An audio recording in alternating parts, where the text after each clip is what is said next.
अस्सलाम वालेकुम स्टूडेंट्स, आज हम जो टॉपिक स्टार्ट करने वाले हैं न्यू चैप्टर, तो उसका नेम है केमिकल बॉन्डिंग।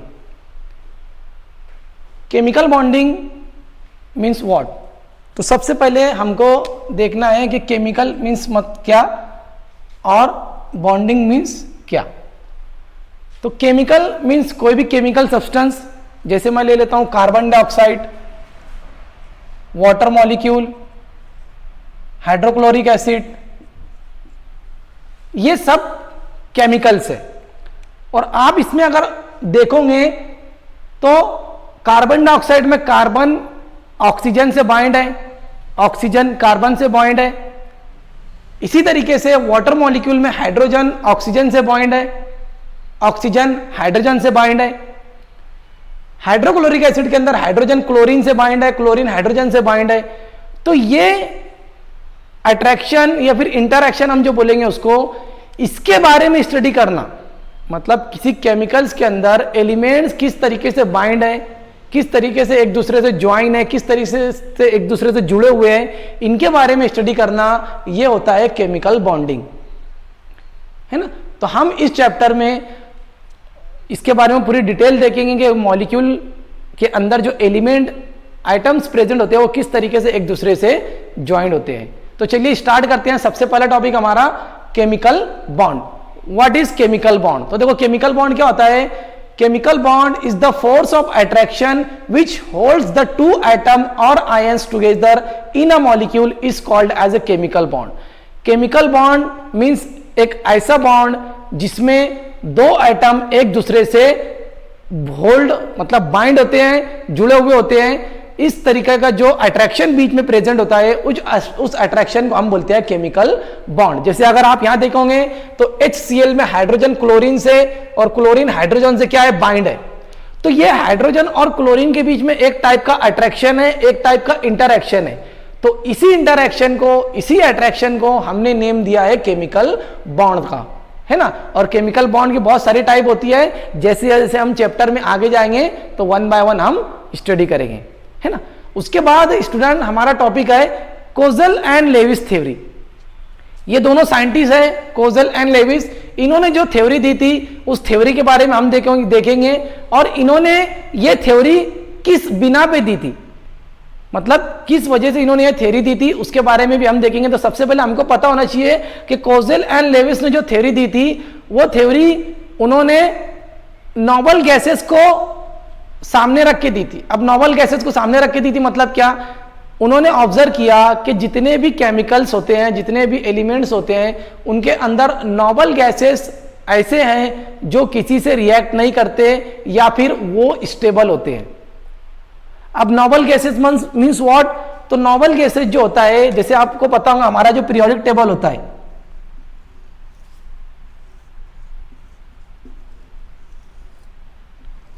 तो पीरियोडिक टेबल में जो हमारा लास्ट कॉलम होता है 18 नंबर का कॉलम, उसमें जितनी भी गैसेस प्रेजेंट होती है, जैसे अगर मैं आपको बताऊं helium, neon, organ, krypton, xenon and radon. तो ये जो गैसेस है, ये गैसेस हम इनको नेम दिया गया है नॉबल गैसेस या फिर इनर्ट गैसेस। क्यों इनको नॉबल गैसेस और इनर्ट गैसेस कहा जाता है?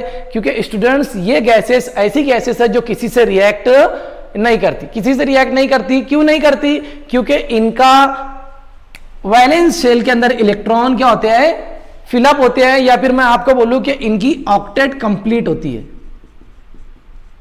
ना। इनका वैलेंस शेल कंप्लीट होता है ना। ऑक्टेट रूल के बारे में हम आगे देखेंगे।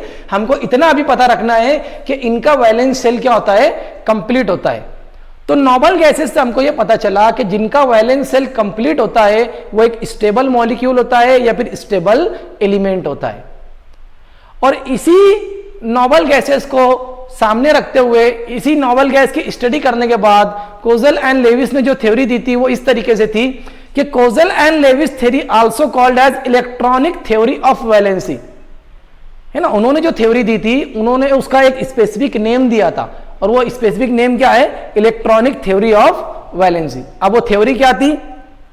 ड्यूरिंग बॉन्ड फॉर्मेशन, जब बॉन्ड बनता है, only outer most shell electron take participate, outer most shell जो होता है वो बॉन्ड फॉर्मेशन में पार्टिसिपेट करता है। इसका मतलब जैसे मैं आपको एक एग्जांपल देता हूं कि अगर मेरे पास NaCl है,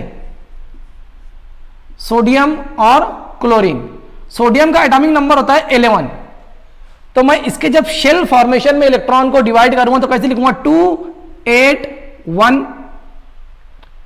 क्लोरीन का एटॉमिक नंबर होता है 17, तो इसको मैं किस तरीके से डिवाइड करूंगा 2 8 7।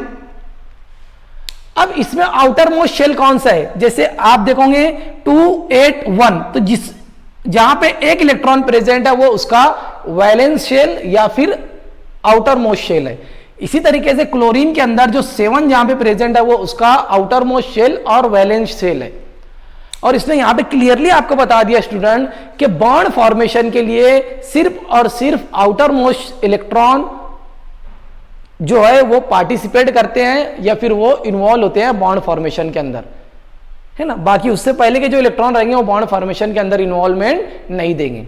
ये था पहला पॉइंट। सेकंड पॉइंट क्या है, देखो student, all the atoms tends to acquire the stable electronic configuration of nearest noble gas by losing, gaining or sharing electron with other atoms.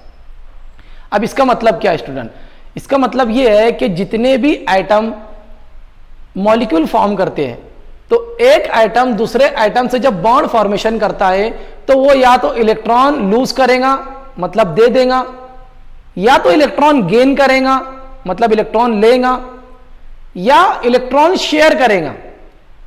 और इस तरीके से वो इलेक्ट्रॉन लूज करके, इलेक्ट्रॉन गेन करके और इलेक्ट्रॉन शेयर करके अपनी इलेक्ट्रॉनिक कॉन्फ़िगरेशन को बनाते हैं किसकी तरह, नोबल गैस की तरह।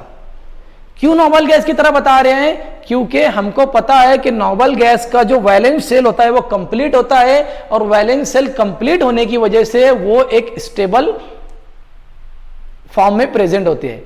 तो इसी तरीके से हर मॉलिक्यूल या फिर हर कंपाउंड, उनके अंदर जो एटम्स एलिमेंट्स प्रेजेंट होते हैं वो अपने इलेक्ट्रॉन को इस तरीके से अरेंज करते हैं ताकि उनके इलेक्ट्रॉन उनके नियरेस्ट मतलब उनके पास में जो नोबल गैस प्रेजेंट है उस नोबल गैस की तरह उनकी इलेक्ट्रॉनिक कॉन्फ़िगरेशन हो जाए, है ना। जैसे आपको मैं एक छोटी सी एग्जांपल लेके बताता हूं। जैसे अगर यहां पे मैंने NaCl लिखा हूं स्टूडेंट, देखो तो सोडियम का एक इलेक्ट्रॉन और क्लोरीन का 7 इलेक्ट्रॉन, ये दोनों मिला के कितने हो जाएंगे, 8 इलेक्ट्रॉन। अब 8 इलेक्ट्रॉन हो गए तो सबसे पहली बात तो उनकी जो वैलेंस शेल के अंदर जो कैपेसिटी थी वो फिलअप हो गई, मतलब उनकी ऑक्टेट कंप्लीट हो गई, पहली बात ये। दूसरी बात स्टूडेंट, अगर आप इनके इलेक्ट्रॉन की काउंटिंग करोगे तो देखो यहां पे सोडियम ने 1 इलेक्ट्रॉन क्लोरीन को दे दिया, तो सोडियम के पास कितने इलेक्ट्रॉन बचे, 8 + 2 10, और क्लोरीन के पास कितने इलेक्ट्रॉन हुए, देखो स्टूडेंट 2 + 8 10, 8 7 + 1, क्योंकि 1 इलेक्ट्रॉन इसको चला गया है, सोडियम का 1 इलेक्ट्रॉन क्लोरीन को चला गया है, तो ये 10 और 8 18, 18 इलेक्ट्रॉन।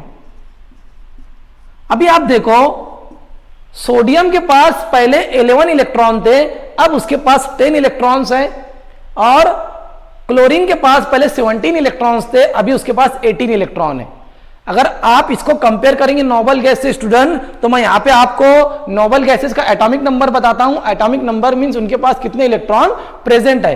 तो हेलियम के पास होते हैं 2 इलेक्ट्रॉन, नियॉन के पास होते हैं 10, आर्गॉन के पास होता है 18, और क्रोमियम के पास क्रिप्टॉन के पास होते हैं 36, है ना, और जेनॉन के पास 54 होते हैं, और रेडॉन के पास 86 होते हैं।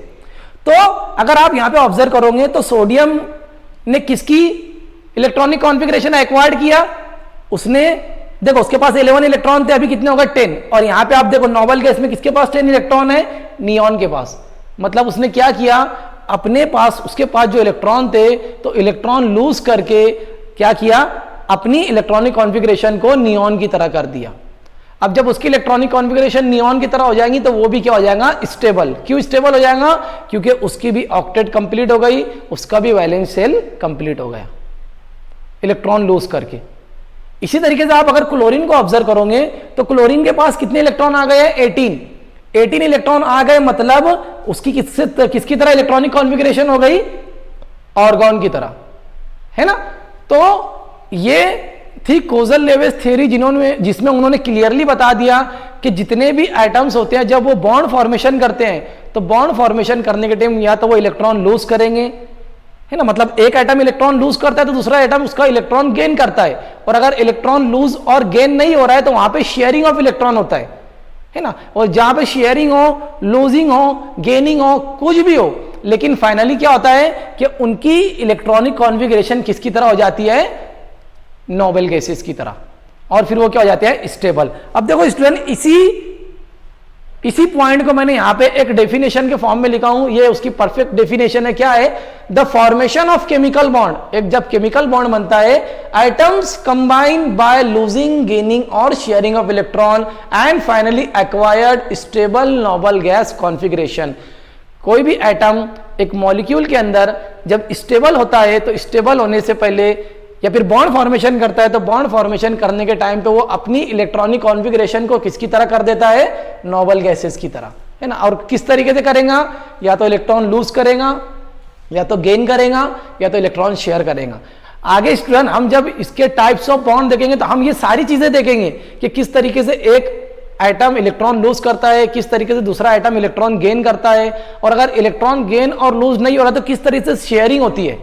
तो हम इसकी डिटेल में स्टडी आगे करेंगे। उसके बाद हमारा आज का जो इस वीडियो का लास्ट टॉपिक है वो है ऑक्टेट रूल।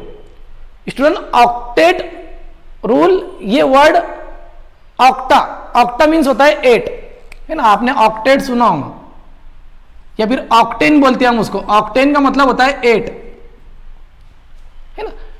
तो ऑक्टेट जो वर्ड आया है वो ऑक्टेन से आया है ना। अब देखो इस रूल के अंदर क्या बोला है, in the formation of chemical bond, मतलब जब एक केमिकल बॉन्ड बनता है, एटम्स लूज, गेन और share electron to other atom, so acquired stable configuration of 8 electron in its valence shell. Octet rule हमको यह बताता है कि कोई भी एटम जब केमिकल बॉन्ड फॉर्म करता है तो वो इलेक्ट्रॉन लूज करके, इलेक्ट्रॉन गेन करके, या तो इलेक्ट्रॉन शेयर करके उसके पास जो इलेक्ट्रॉन होते हैं उसको कन्वर्ट कर देता है कितने इलेक्ट्रॉन्स के अंदर, 8 इलेक्ट्रॉन में। और क्यों 8 इलेक्ट्रॉन में करता है, क्योंकि जो हमारा वैलेंस शेल होता है उसके अंदर स्टेबल कॉन्फ़िगरेशन होती है 8 इलेक्ट्रॉन की। तो क्या करता है, 8 electron in its valence shell, वो उसके वैलेंस शेल को देखो स्टूडेंट आउटर मोस्ट शेल भी बोलते हैं, तो आपको कंफ्यूज नहीं होना है कि आउटर मोस्ट शेल क्या, वैलेंस शेल क्या। वैलेंस शेल उसकी वैलेंसी की बेस के ऊपर उसको नाम दिया गया वैलेंस शेल, और आउटर मोस्ट शेल मतलब लास्ट शेल। तो outer most shell word use किया जाए या वैलेंस शेल वर्ड यूज किया जाए, दोनों का मतलब एक ही है। तो वो क्या कर रहा है कि इलेक्ट्रॉन लूज करके, गेन करके, शेयर करके, उसका जो वैलेंस शेल है, उसका जो आउटर मोस्ट शेल है, उसके अंदर वो कितने इलेक्ट्रॉन कर रहा है, टोटल 8 इलेक्ट्रॉन। और 8 इलेक्ट्रॉन करने के बाद वो क्या हो जाता है, स्टेबल हो जाता है, और इसी बेसिस के ऊपर उसको नेम दिया गया है ऑक्टेट रूल। ऑक्टेट रूल में एक एक्सेप्शन होता है स्टूडेंट, वो याद रखो आप कि ऑक्टेट रूल जो होता है वो हाइड्रोजन और लिथियम के लिए एप्लीकेबल नहीं है।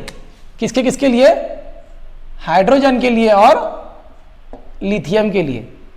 कौन सा रूल एप्लीकेबल नहीं है, ऑक्टेट रूल। क्यों स्टूडेंट, ऑक्टेट रूल में कंडीशन ये होती है कि हमको वैलेंस शेल के अंदर 8 इलेक्ट्रॉन करना है, और अगर आप देखोगे तो हाइड्रोजन के पास कितने इलेक्ट्रॉन होते हैं, 1, और लिथियम के पास 3। अगर कंसिडर करो मैं H2 मॉलिक्यूल बना रहा हूं, क्या बनाया मैंने, हाइड्रोजन गैस। अगर आप देखोगे यहां पे हाइड्रोजन गैस, तो हाइड्रोजन गैस के अंदर दोनों हाइड्रोजन है, तो अगर एक हाइड्रोजन का एक इलेक्ट्रॉन, दूसरे हाइड्रोजन का एक इलेक्ट्रॉन मैं दोनों मिला भी दूं तो इलेक्ट्रॉन कितने हो रहे हैं स्टूडेंट, 2। और ऑक्टेट रूल में हमने क्या देखा कि वैलेंस शेल के अंदर कितने इलेक्ट्रॉन होना चाहिए, 8। तो इसके पास तो 8 इलेक्ट्रॉन नहीं हुए, है ना। तो ये हाइड्रोजन जो होता है या फिर जो लिथियम होता है, ये जब मॉलिक्यूल फॉर्म करते हैं तो ये अपनी इलेक्ट्रॉनिक कॉन्फ़िगरेशन को कर देते हैं किसके अंदर, हीलियम में कन्वर्ट। क्यों, क्योंकि हीलियम भी एक नोबल गैस है, और उसकी इलेक्ट्रॉनिक कॉन्फ़िगरेशन या फिर उसके पास जो उसका एटॉमिक नंबर है वो है 2।